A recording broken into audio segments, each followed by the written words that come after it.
I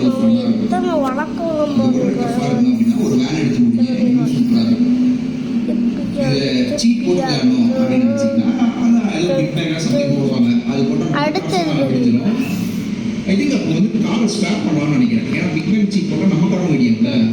so swapping option இருக்கும். ஒரு race time பார்த்தீங்கன்னா 110 வித்தியாசமாக காட்டுது. எப்படா எவ்வளோ தூரம் சுத்த வைக்க பார்த்தீங்களா? அது பெரிய ரேஸ் தான், செக் பாயிண்ட் ரேஸ்ல வீட்டுக்கு பக்கத்தில் வந்தாச்சு. இன்னும் சுற்றிட்டு போய் திருப்பி நம்ம வந்த இடத்துல முடிக்கணும். ரேஸ் எங்கே ஆரம்பிச்சதோ சூப்பர், பிரச்சனை இல்லை, முடிச்சிடலாம். பக்கத்தில் வந்துட்டோம்னு நினைக்கிறேன். நான் கார் அந்த அளவுக்கு அடி வாங்கல, ஓரளவுக்கு இந்த கார்லேயே முடிச்சிடலாம். இந்த ரைட் எடுத்துப்போம், அவ்வளோ முடிவு. ஃபைனல் செக் பாயிண்ட்டு இந்த கிராஸ் இடத்துல வந்தாலே தலைமை கொடுப்பாங்க.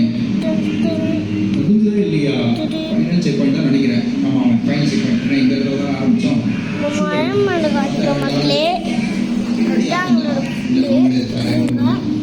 நான் கூட ரேஸ் ஓட்டுறவங்க எங்கேயும் தெரியல, அடையாளமே தெரியாமல் போயிட்டாங்க.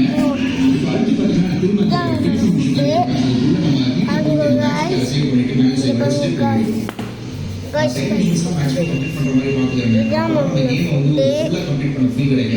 லாஸ்ட் எபிசோட்லேயே பார்த்தீங்கன்னா நான் அந்த சீக்ரெட் செக்ஷன்லாம் எடுத்தேன். இப்போ ஐஸ்கிரீம் ஜூஸ் க்ரீமா என்ன விஷயம் எனக்கு ஒரு சில தடவை மாறிச்சு. பிஸ்னஸ் பண்ணியிருக்காங்க. Okay okay. ஸோ எனக்கு தலைவர் பிஸ்னஸ் பண்ணுறாங்கன்னு நினைக்கிறேன். ஸோ அதில் ஒரு ஹீரோ வந்து தூக்கிட்டாங்க. ஸோ எங்கிட்ட கவர்மெண்ட் ஆள் சும்மா பண்ண முடியாது. அவங்க இங்கே ஒரு இது கற்றுக்கணும் அப்படின்னு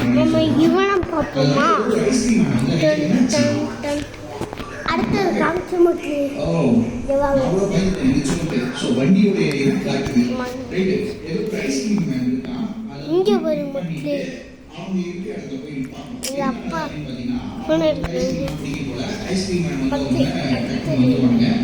அப்போ வந்து அந்த ஐஸ்கிரீம் மேலே இருக்க பாம்பை வந்து நம்ம டெட்டேட் பண்ணி அவங்க எல்லாத்தையும் காலிக்கணும். சிம்பிளான விஷயம் தான். இங்கே தான் காட்டு ஐஸ்கிரீம் மேலே இங்கே தான் இல்லைங்க. அந்த பாம் வந்து ஆக்சுவலாக இங்கே இருக்குன்னு நினைக்கிறேன். இதுதான் பாமா தெரிய ஏதோ சூட்கேஸ் மாதிரி இருக்குது. இப்போ தான் போய் நம்ம ஐஸ்கிரீம் மேலே வந்து கண்டுபிடிக்கணும் அப்படின்ற மாதிரி காட்டுது.